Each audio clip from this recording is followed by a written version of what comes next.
Have you ever dreamed of achieving financial success and independence through trading with the ability to work from anywhere in the world and control your own schedule? Hello, everyone, and welcome to Super Fast Income Podcast. Today, we have a very special guest joining us, Mark Owen, the Managing Director of Trade and Train. With over 20 years of experience in the trading industry, Mark is an expert in price action trading and has helped thousands of traders improve their performance and achieve better results with trading. He's also a respected educator, having helped people of all skill levels improve their trading performance. Today, Mark will be sharing with us his insight on how to generate extra income through trading and providing valuable tips and advice for anyone looking to get started in this exciting field. So, without further ado, let's welcome Mark Owen to this show. Welcome, Mark. Hi, Christian. How are you? Listen, that was a very nice welcome indeed. So a pleasure to be here and looking forward to the interview. So can you tell us about your background and how you became the managing director of Trade and Train? So to try and make a long story short and maybe as interesting as possible, we're going to have to go back about 12 years. And in fact, it was, 2010, it was 2009, actually. Sorry, 14 years. November 2009. And this is when I actually started trading Forex and I went to my first seminar. But if we rewind the clocks even just a few years earlier, I was sat working on a car retail site selling cars.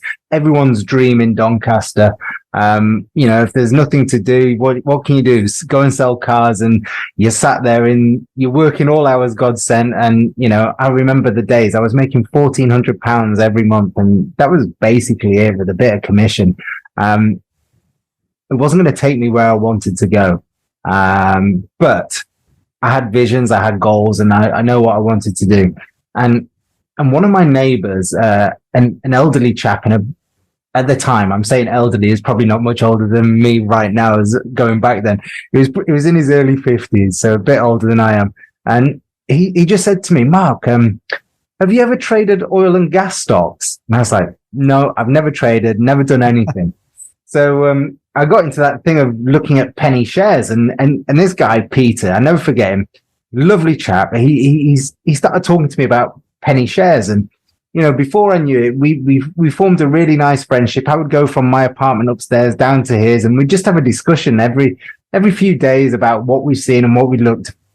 And the funny part is, I took £5,000 back then to just over £130,000 in a very short space of time. And £130,000 to me back then was a massive amount of money. I mean, I can't even tell you. I mean, I couldn't even dream of having like £20,000 in the bank account, let alone having 130,000 in a share account. The unfortunate part of the story is I knew nothing about risk management. I knew nothing about banking money. I just saw that and was like, do you know what? This is real money. I've got £130,000. And I ended up with nothing. It all went. A little bit like the people that maybe got into Bitcoin, and they took the rally and they were just looking at all this theoretical profit. And then when it has that huge correction, you just sat there with holding nothing but your pants and you're going, where did all that money go? Did that put me off trading? You could probably say that would probably be enough to end anyone's sort of career and aspirations of trading. But what it showed me was that trading is actually a vehicle where if you get the timing right, sometimes you don't even need to know anything about the industry. If you get the timing right, you can make a lot of money. So then I was thinking, well, if you can get the timing right and you actually know something about the industry, surely you can still make a lot of money. And that just fueled my fire. And that's literally where it started. So November 2009, I signed up to one of these seminars to go and attend to learn about Forex trading. And the salesman at the event, they want to sell you. And I'm literally like, just give me the form. Give me the form. I don't care. I'm buying the course. The guy's looking at me. I never forget his name. It was Rob. And he was like, I've not said anything. I was like, you don't need to. I'm here because I want to trade. That's how I got started. It was a very strange way, but So it was an expensive lesson, but a lesson that sort of led me to where I am today. Losing 130K, especially if it's a lot of money for you, it means a lot, right? Also emotionally. So how do you recover from that? I recovered because the way I looked at it was I never actually had the money because it didn't go into my account. So it was theoretical profit. I suppose in anything, you could buy a house and your house is valued at X and you bought it at Y. But if you don't sell it, you never have that profit. It's just a theoretical margin. And if there is a recession and your house then dips in value, guess what? The money that you had in theoretical profit is no longer there. But if you stay in that house for 10 years, 20 years, no doubt that return will come back to you. So I didn't look at it as like I'd physically lost it. So it inspired me more to look into it in the finer details. So what advice would you give to someone with a full-time job or a new parent with very limited time available who is looking to generate extra income through trading? Okay, so that's a great question. So when I first started trading, I was in car retail sales. So the thing with retail is, guess what? You're working 7 days a week. Obviously you get weekends off every now and then, but the markets aren't open at weekends. So who cares? You're working full time. So what you have to do is you have to formulate a system that can accommodate your current lifestyle. And that just means that you want passive income, right? So everyone wants passive income. It doesn't mean that just because you're at work, you can't earn. People who are buying dividend stocks, the stock could depreciate in value, but they could still be earning a 6% or a 5% or a 3% dividend every year on that stock. And it's just, you choose whether you want to receive that in cash or you can buy back into the stock, and it's personal preferences.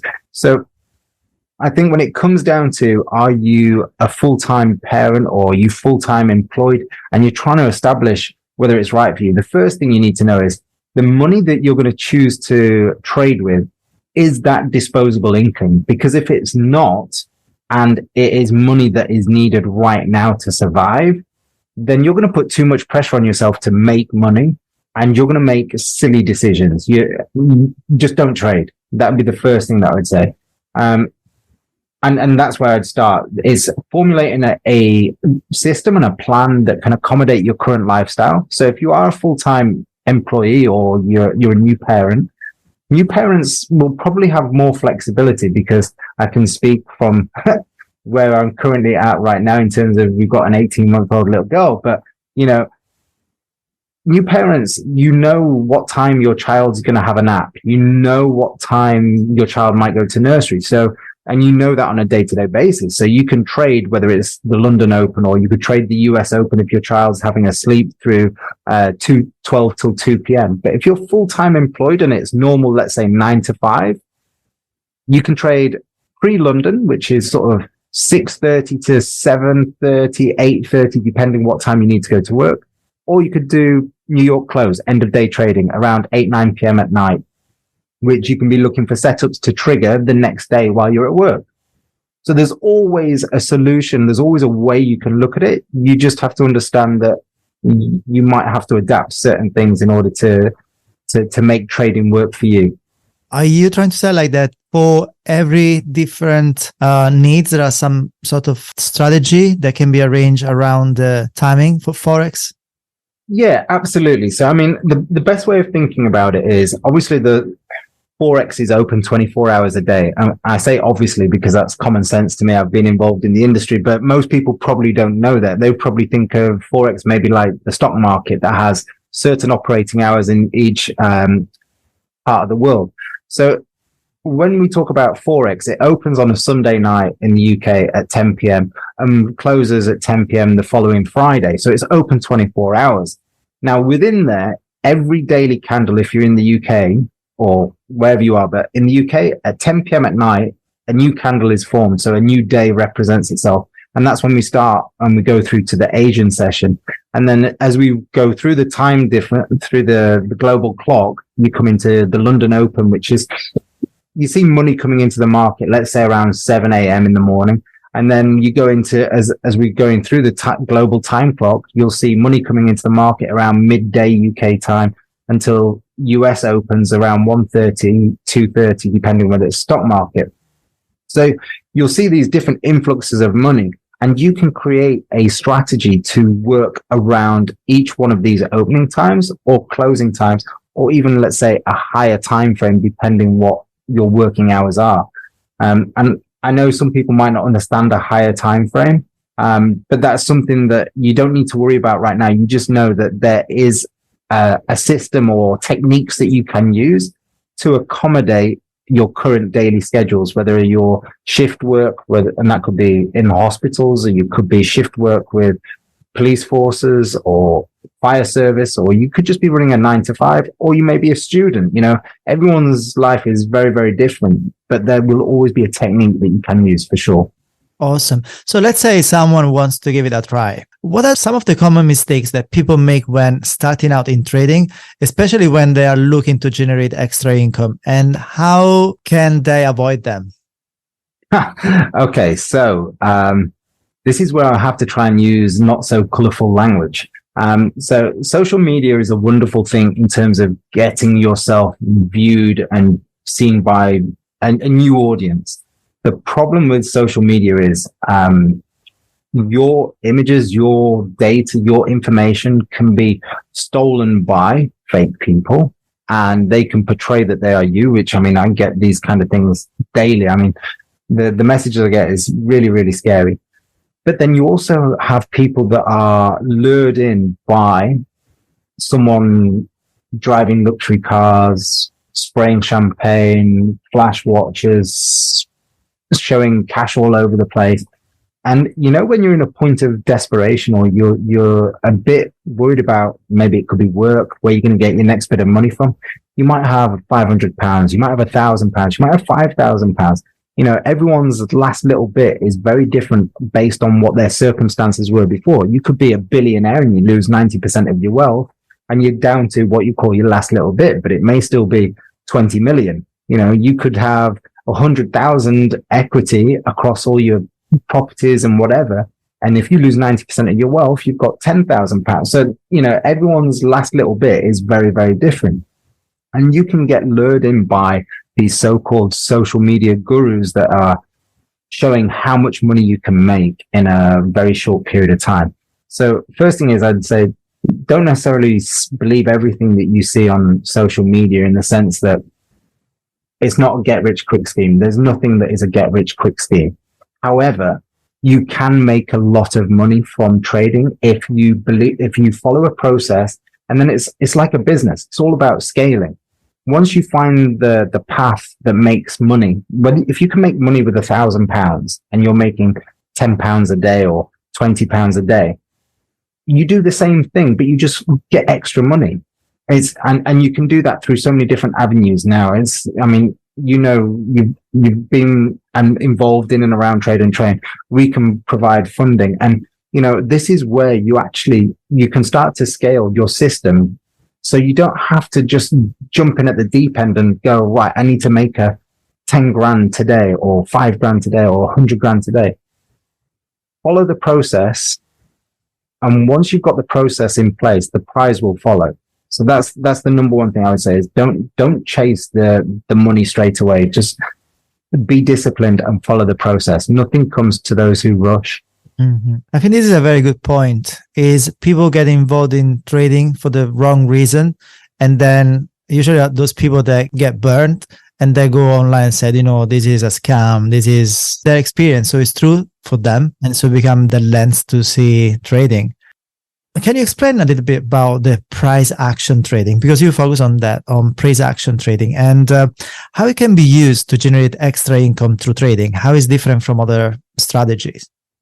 Okay, so for someone that knows nothing about trading, when you look at a chart is built up of, the way I look at it, is candles, but it can also be a bar, and they give you 4 bits of information. Each candle, each bar gives you 4 pieces of information. It gives you an opening price, gives you a closing price, gives you the high price and the low price of that given time frame. So each candle or each bar will represent, it could be 5 minutes, it could be 15 minutes, 30 minutes, 1 hour, 4 hours, daily, you name it, different time frames. So what we're looking for is how price moves within a given period. And price is a little bit like the weather. There's seasonal patterns. There's, it doesn't mean that price is going to move a particular way in the summer or whatever. But what you'll find is if you're a day trader, I find that the price will move a certain way as money comes into the market in the London session. I'll find that price moves a certain way as US comes into the market. And then obviously the higher time frame traders, when you're looking at seasonal patterns, which are real, you'll find that these patterns occur many times, and you can go back 20 years, 40 years, and these patterns occur month in, month out over that time period. So what you're looking for is, it doesn't mean it's a guaranteed return because nothing's guaranteed, but what you're looking for is a similar set of conditions that happened previously and how you can take advantage of those. And I think the most simplistic way of talking about looking for certain conditions would be how the pharmaceutical world will work with drugs. And, what they do in terms of clinical testing, we do, and we call that back testing. So back testing means you're looking at the charts, you're looking at the price action, or it could be if other people are using indicators, whatever. I don't use indicators, but when they are, what you're doing is you're performing a clinical test on the charts, and you say, right, the probability of this outcome is X, but this can also happen. So, for example, it doesn't mean you're going to win it. You could play poker and you know that your poker hand has maybe got a 75% chance of winning. So you could bet heavy on it, but there's still a 25% chance you're going to lose. It's all about the probability. And, there's a fantastic book out there by Annie Dukes. And this is all about, she was a poker player and she talks about betting and statistics and probability. And there was someone in the audience that questioned her why she went, I don't think she went all in, but she put a massive bet on a hand. And the guy in the audience basically laughed and said, you were wrong. And she said, no, I played the probability. If I played this probability over a 5-year period, a 2-year period, or a 12-month period, whatever it is, she comes out on top because it's probability. Just because she lost that one hand didn't make it wrong. And this is the thing about trading. You're not going to be right all the time. You could be a boxer in the ring. And I know you're keen on boxing right now, hence the chiseled jaw. Unless you're Floyd Mayweather, you're getting hit in the face and you can't avoid it. And that is the same with trading. You're going to take punches. The point is, you just make sure that it's not a knockout, because a knockout in trading, you lose your account. That's a very good point. A lot of people obviously understand the concept of probability, but there is also a concept in trading of manipulation. Look, I mean, everyone's going to find an excuse as to why they lost. Everyone wants an excuse why they lost. And why do we do that? Because it makes us feel better. At the end of the day, you had a losing trade. It's not personal. Yes, there might be some manipulation, but the manipulation that's happening is market making to fulfill bigger orders. And it's not a personal attack on your trade.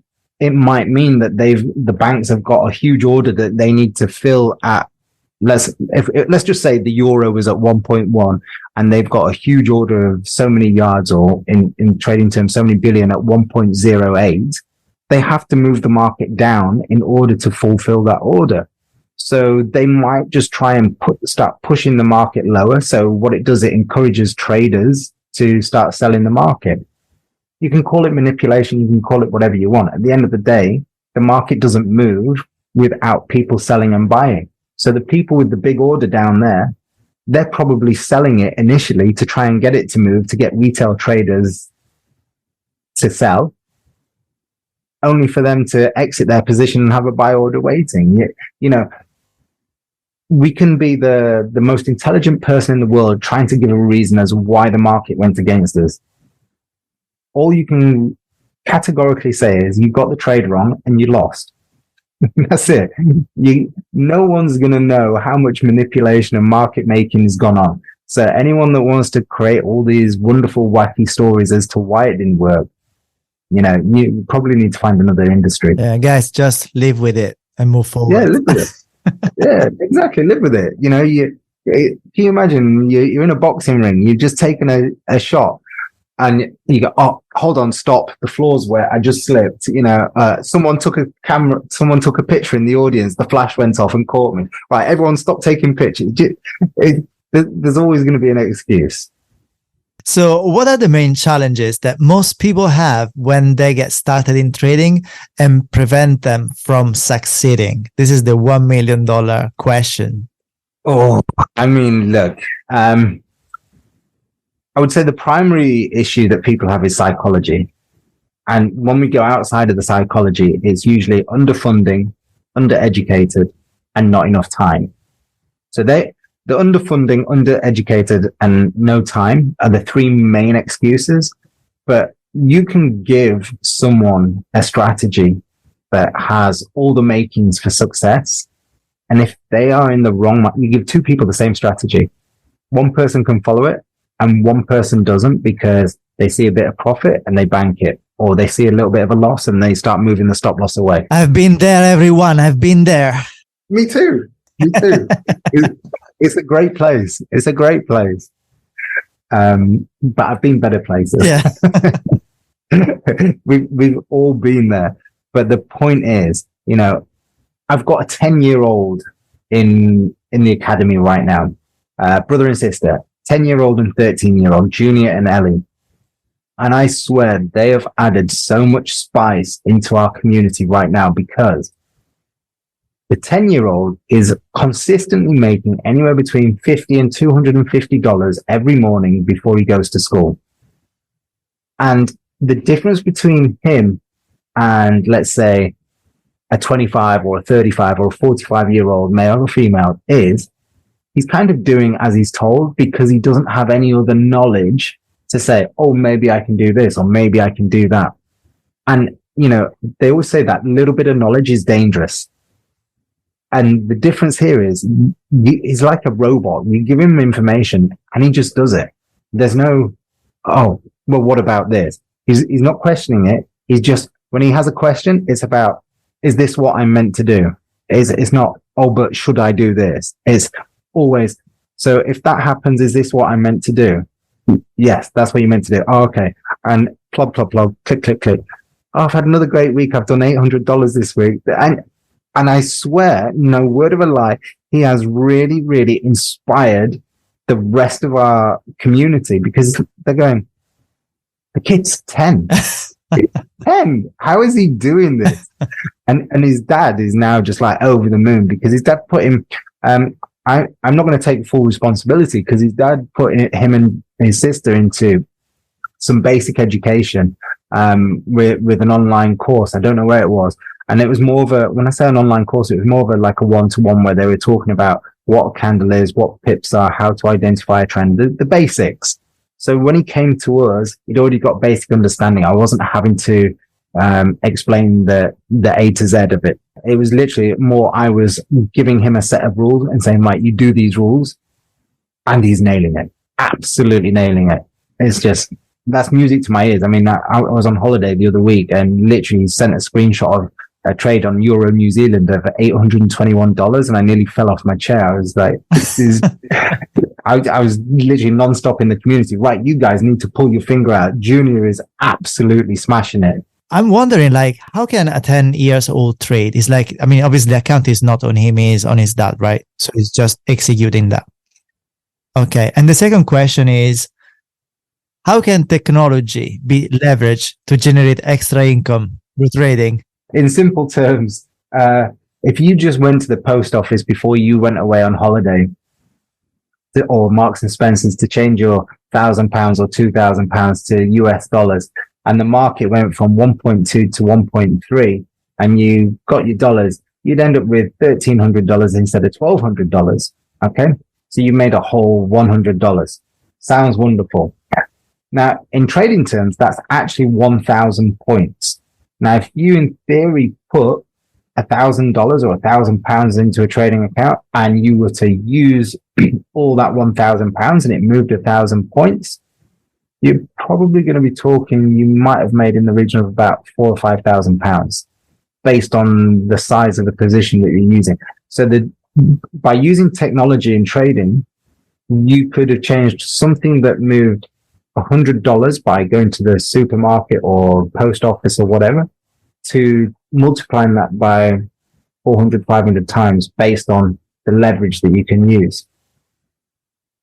So in real terms, if you see what looks like a very small fluctuation in a currency market, when you are trading through a platform, it can be a substantial gain. And there are like robots or tools that can execute order for you. Something to make it simple. As you said, it's like if you can follow the strategy. Yeah. I mean, we do have some algorithms that, if people don't want to, let's say, learn and they just want passive income, we have that as well. We have those tools available. Obviously, the downside to that is, if you don't know what you're doing, you don't know how to manage the robot yourself, and, a market condition, a black swan event could happen. I mean, it can happen when you manually trade as well, and it can happen when you're owning stocks and shares, and it can happen to your house. The pandemic, that's a black swan event. But in the trading world, all sorts can happen. It could be a fat finger moment. These things happen where it shockwaves the market for a split second. You have this huge move, and if you happen to be running it at that time, it could mean that you incorporate a huge loss at that period of time. And this isn't to scare people. This is real facts. If you own stocks and shares and the pandemic happened, look what's happened to people that own the NASDAQ for the last 2 years. They're probably down in 85% of their stock. That's real. You can't do much about it. And that's just because the way the world's moved in the last few years. Yeah.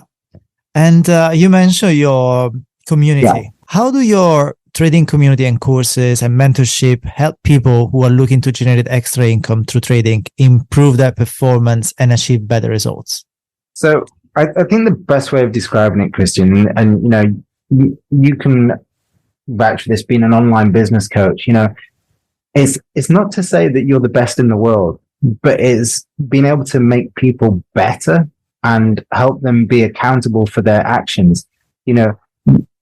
I'm not saying I'm the best trader in the world, but I know I can motivate people and I can get them to see the best in themselves and get them to do things that they wouldn't be able to do on their own.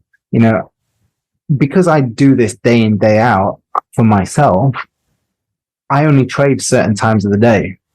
But it doesn't mean that in the times that I'm not trading, I've got spare time. So what do? I engage with my community. I run live sessions. And when I am trading, I'm running live sessions anyway, so people can see me trade. And the beauty of that is I'm so much more disciplined because I'm sat there talking to someone about what to do, how to do it. And even now, when I'm trading, if I'm not doing a live session, I'm talking to myself as though people are there, just because I'm so much more disciplined that way. So, the whole point of a community is just to help people not feel alone, because when you are trading, you're sat there in front of a screen and your dopamine levels are going to be flying all over the place. You're going to be excited. You're going to be afraid. You're going to be cautious. You're going to be anxious. All these feelings are going to go around in your mind, and you're going to start acting not normal. You're going to do impulsive, irrational decisions. And the point of the community is to basically eradicate or eliminate those emotions as much as possible. So someone can share an idea and say, this is what I want to do. And then you're not challenging them, but you're saying, right, why do you want to do that? Give me the rules behind it. And then sometimes I go, okay, yeah, right. I'm not, there's no rules. I'm just seeing this and I want to get into the market. And it's that FOMO, fear of missing a trade. So that's the beauty of a community. It's about helping people not get overconfident, help them when they're down, and just, sharing love, basically, that's the main thing about a community. Absolutely. And you mentioned rules. So what do you think people should have in place before they even start trading? So the only thing you can control when it comes to trading is how much money you lose. And people will say, well, that's not true. And it is, because for anyone that's been to the horse races or anyone that's had a bet on anything, when you go to the bookmaker and you place a bet on a horse or whatever, you know, before the race has even started, the money you've put over is how much you're prepared to lose. Because the probability is that money's never coming back to you in real terms. In real terms, it's probably never coming back. You're just going for the experience. You're going to enjoy the day, or you're going, whatever. People that do the betting on the side and whatever, you know, there's more to it. They might have, not an addiction, but it might be one of their passions where they say, right, well, I'm going to put X amount of money aside every month. And that's just for me to have a flutter. But that bit of money that they put aside every month, that's their risk management. They know that that money every month is probably never going to come back to them. However, it's when you say, I'm going to put this to one side, and when that goes, you go, do you know what? I'm going to get a bit more and get a bit more. That's when you have to stop. The only thing you can control is how much money you are prepared to lose. So, you know, that's the first thing. Understanding what risk is all about. The rest of it you can build. If you can control risk management, you can stay in the game long enough to make money.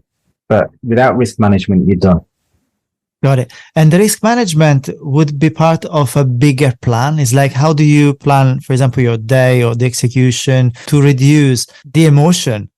When it comes down to anything, you want to be as robotic as possible, apart from relationships, you know, because then it will be pretty dull.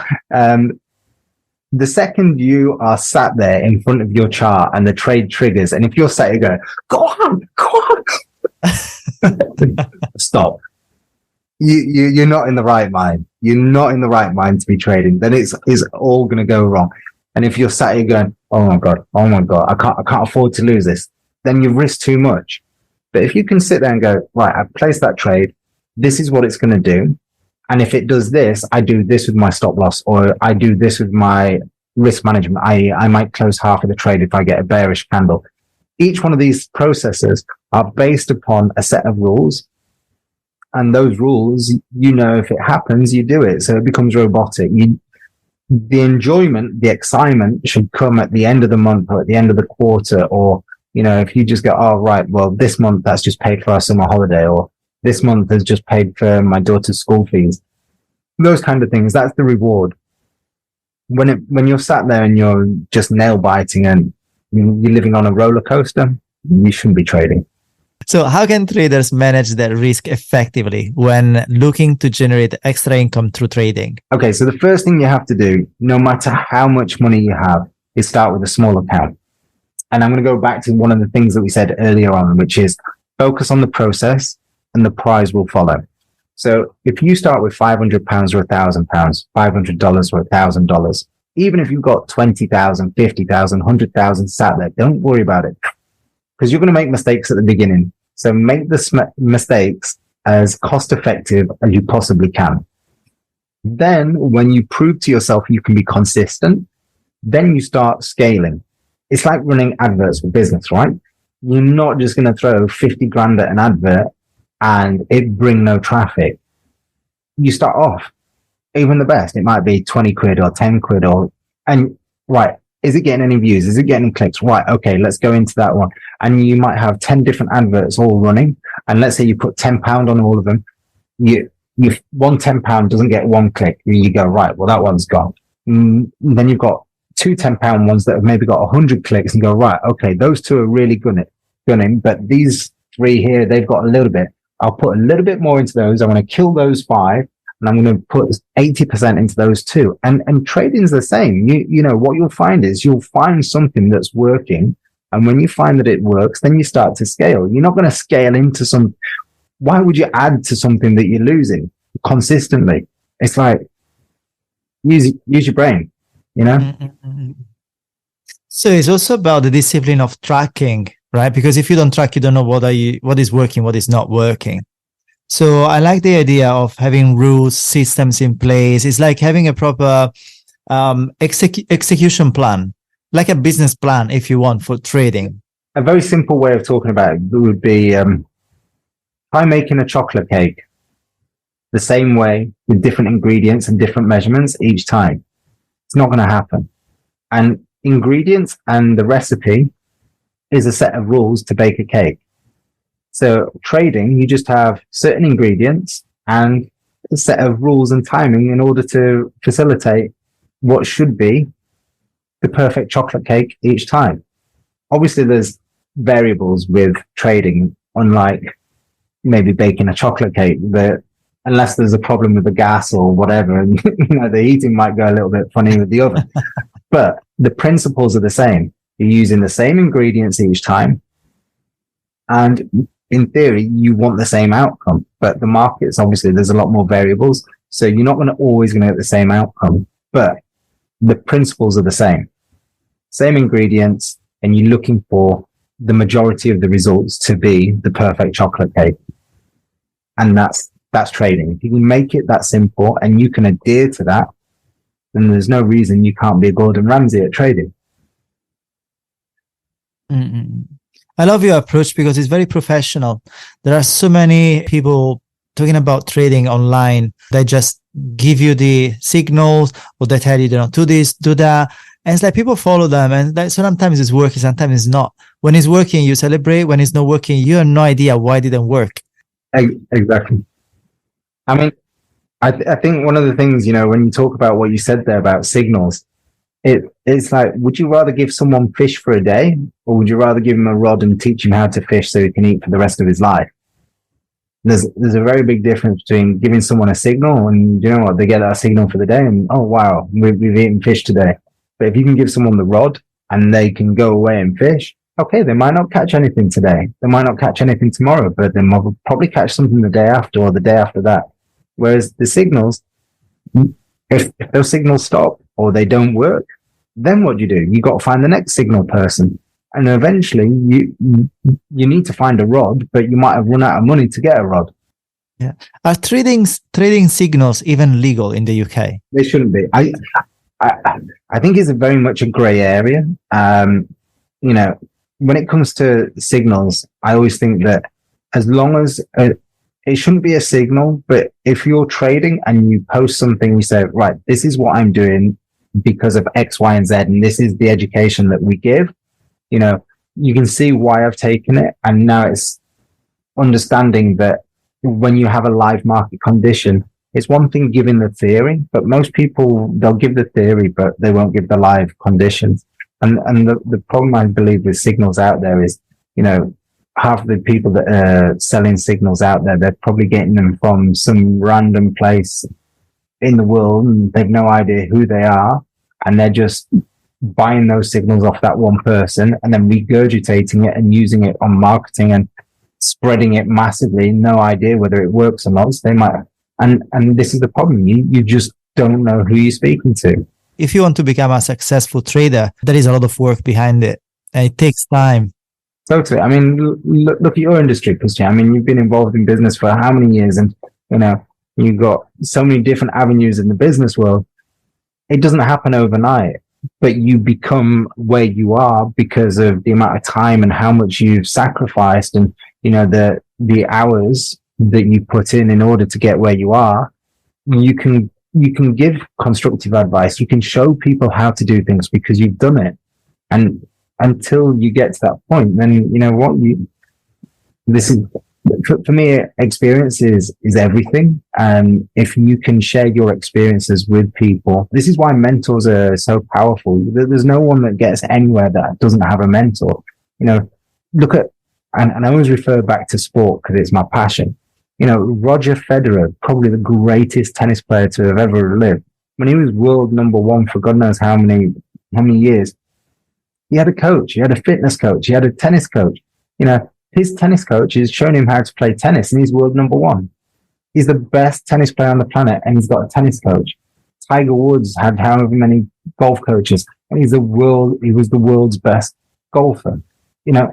Just because they're the best golfer in the world or the best tennis player or the best whatever, they still got coaches. And you need these people because you're going to have highs, you're going to have lows, you're going to have injury. Trading is psychology. It's, healthy body, healthy mind. Trade and train. That's why it's called trade and train. Not just because I train people, but I love the gym. I love fitness. It keeps me sane because trading is a goddamn stressful business industry to be in. And to be able to stay sane, you've got to have your release. And my release is running or fitness, going to the gym. I think every business has its stress. It's how you get your release valve. I always wondered why the name is Trade and Train. So interestingly, I'm going to go back to, I think it was 2016, December the 30th. We're just going to Bondi Beach for New Year's Eve. And I'd had a bit of a heavy year. And I love a social life. I enjoy a beer and a glass of wine. And that'd been really, really heavy. And I was having a beer and I just wasn't enjoying it. And I thought, you know what? I want to be healthy. And I was setting up a new business to do with trading. And I challenged myself to compete in men's physique. And I thought, hold on a sec. If I'm going to get into fitness, and who are the best people at trading? And it came down to it. I couldn't identify one type of person, but they had to be disciplined. So I was like, hold on a second. I really want to appeal to the fitness world, because if they can sacrifice going out to social events, and they can sacrifice, going to a normal restaurant, and they're sat there with their Tupperware box with weighed chicken, weighed broccoli, weighed rice. I mean, come on. If you can do that on a day-to-day basis and count your calories, you've got to be one of the most disciplined people on the planet. So if you can do that, you can follow a set of trading rules. But unfortunately, that angle of approach never seemed to materialize. I don't know why. I ended up competing, and I did it for, I think, 3.5 years. I decided to stop when I topped the naughty 40s. I was like a granddad on stage. So that was my. So that's how Trade and Train came about. That's a funny story. Tell me, what was your biggest loss and what was your biggest lesson? So it wasn't my biggest loss, but it was the biggest loss at the time. So back in August 2012, I got my first family friend to invest. And when I say family friend, it was someone that my mother met on holiday through friends of friends. And they invested $1 million at Citibank in 2012. And he just asked me through his family office if I could trade for him. And at the time, I only had a £10,000 account. So my first trade on his account was a $10,000 trade. And my first trade was a loss. And I just remember thinking, hold on a second, I've just lost my entire account on one trade. And the thoughts that went through my head were horrendous. So what am I going to do? How am I going to explain to this man I've just lost $10,000? Oh, I'm talking about stress. Yeah. And the thoughts that were going through my head, I was like, I don't know what to do. Do I email him? Do I call? What do I say? At the end of the day, it was a mere blip for him. It was 1%. But for me, it just felt like I just lost a fortune. So when I go back to those times, it does make me laugh, because I think, and I can literally remember the day vividly about what was going through my head. And I was like, he's going to go mad. He's going to kill me. What am I going to do? Oh man. So yeah, that was probably the worst loss that I've ever experienced in terms of emotional and psychology. So at the end, what did you do? You sent an email? No, I just closed the account. I just carried on, because at the end of the day, it was 1% of the account, and 2 years, 3 years later, we were still running the account, and everything was all good. But that is just because it was such a big incremental increase on my account, and the way I just spoke to someone that was training me at the time, a chap called Andrew Brody, who used to work at Bank of Nomura, and he was training me on a few different aspects, and he was just like, Mark, trades, you're going to have losing trades. He knows that. His family office knows that they've deposited the money. Don't worry about it. That's part of the process. You just have to be disciplined enough to do what you've done in order for him to, why he gave you why he funded the account in the first place, which is, you gave him ideas for the last 3 months, which is why he was happy to deposit the cash. And all those ideas, not all of them were winners. Not all of them made money. So he's a very well-versed trader and understands the market and the consequences. So don't beat yourself up. And so, I had this pep talk with Andrew, and literally that was it. I was like, right, okay, just carry on. Let's just make sure tomorrow's not a loser. Please. I can't handle another 10 grand. Oh man. But, yeah. From my experience as well, it's like trading is really teaching you about yourself. It's a deep experience. Money have some power on us for some reason. And it's like when you deal with, loss and even wins, I mean, everything in trading is an emotional journey. That's why mindset is so important. I think there's two things that probably have the most power over men, and one is money and one is women. they both have the emotional pull. It's like, oh, what do we do? Yeah, but no, it's true. Trading will teach you so many lessons you didn't know about yourself, and it will bring out the best of you and it will bring out the worst of you. And when it brings out the worst of you, that's when you need to know, right, can I change this person? And if it keeps bringing out the worst, then sorry, go find another industry, find another hobby, because trading's not for you. Anything that brings out the worst in you, just stop. Yeah. What advice would you give to someone who is looking to generate extra income through trading, but may not have a lot of experience in this area? So, I mean, that's where we generally sort of get most of our initial traders from. It's not often that you'll find someone that's extremely well versed in trading and all of a sudden they go, do you know what, I want to go and start with a trading community, or I want to be part of something, because they've found their rhythm, they found their mojo, they found their flow, and they know what they're doing. It's for people that really are uncertain. They see all the promos and the offers on social media, the internet, and it's like, really, where do I go? So first thing I would say, before you do anything, and whether it's with Trade and Train or whether it's with another educator out there, see when they've got a free session that you can join. See if you actually like their teaching methods, because just because someone's a good coach, it doesn't mean that their teaching methodologies are going to resonate with you. I've had a lot of tennis coaches in the past. I've had golf coaches, and they're all going to be exceptional coaches in their own way. But not all of them can get the best out of you. Not all of them speak your lingo, and whatever your lingo is, you won't know until you experience it. So, you kind of have to be a free seminar junkie is probably, I was thinking of other words but I couldn't find the right one. You want to see who resonates with you. And, even if it's not a free seminar, maybe watch on YouTube, look at some educational videos and, see if you understand what that person's saying and the way that they put the information across. And if they do, then explore that avenue more. If when you're listening to someone, it just doesn't make sense, or you kind of don't like their tonality, or you think that someone might be a bit obnoxious or arrogant, sometimes you get that feeling just by watching someone, even though you don't know them. It could be a habit that they do. It could be something, someone could smile too much and go, oh my God, that guy's too cheesy. Someone could be doing wisecracks all the time and go, oh my God, this guy drives me nuts listening to him for an hour.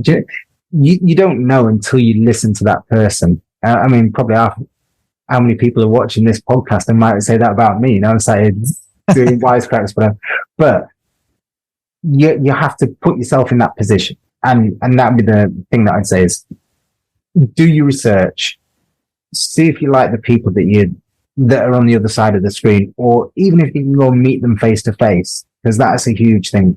Most things are online. Not everyone will meet face to face. And if they don't, it's not a bad thing, because at the end of the day, the whole purpose is it's an online business. You can run it from anywhere in the world. So don't be put off by someone running an online business. Just check their reviews or see if you can find anyone that's worked with them for a little bit of feedback.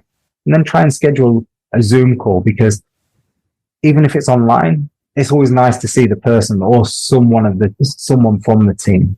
So don't just do it over a phone. I always like to put a face, and, the person that I'm seeing on social media, is it the person that's on the Zoom call? I had a message from a lady on Insta 3 days ago, and she was like, do you know how many years it's taken me to find you? I was like, no. She said, we were due to marry But every time I wanted a video call, there was a problem with the signal. Okay. And literally, she sent me pictures of me and my dog, me and friends doing cheers. And the person that was portraying to be me on social media was, he'd sent a picture of me doing a cheers with someone that I'd posted on Instagram 7 years ago. And he'd use that to say that was me celebrating with a friend that we were getting married. I mean, these are the crazy things that are going on out there. So you always want to see someone face to face, even if it's Zoom or Google Meet. That's definitely now that has to be a number one thing. Yeah, that's a very good point, to avoid scammers. And even, opening accounts, that's another thing that I think is quite scary. All the fake platforms. So always look for regulations. Regulations are always good. Obviously, FCA in the UK, SISEC are the main ones. Anyone that's offshore, you're running a gauntlet. Because you're not protected. It doesn't mean that you're guaranteed your money. It could take a long time, even if something goes wrong. But at least if you have those regulations, you're more likely to, if there is an issue, you're more likely to have something come back to you than nothing at all. So always check the regulations. Just go down to the bottom, check the regulation, see who they're regulated by, then go to the regulating body's website and check that the details are the same, because anyone can put that they're regulated. It doesn't mean they are. Then just cross-reference the regulation number with the regulated body. It's a 2-second job. I think this is a very important lesson. A lot of people lost a lot of money with these scammers. So something to be very, very mindful. How can people find you, Mark? Like, now everyone would be wondering, okay, if I want to get in contact with Mark, how can I find him? Okay, so thanks for that, Christian. It's nice to do a little plug. So the website is www.tradeandtrain.com. But on social media, my handles are all official Trade and Train. So that's on Instagram and TikTok. Facebook is slightly different. That's Forex and Fitness. But thank you so much. Yeah. So this is the official one. Yeah, so official Trade and Train, and that is Instagram and TikTok. And the content is always the same now.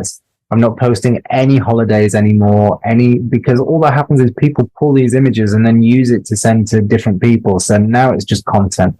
So if you see any images and holiday shots, they're not me. And for the listeners of Super Fast Income, if you want to ask Mark to go on camera, you can. Brilliant. All right.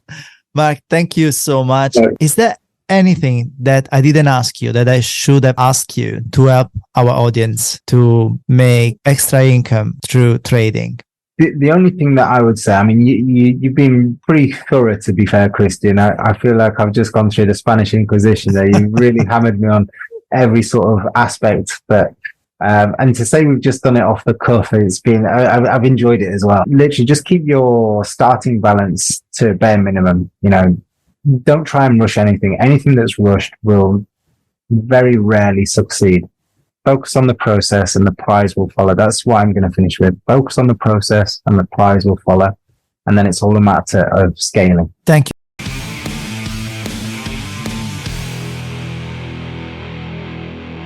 Thank you so much, Mark. It's been a real pleasure interviewing you. Christian, thanks so much. It's been really good. Take care, buddy. Talk to you soon. Take care, my friend. Bye-bye.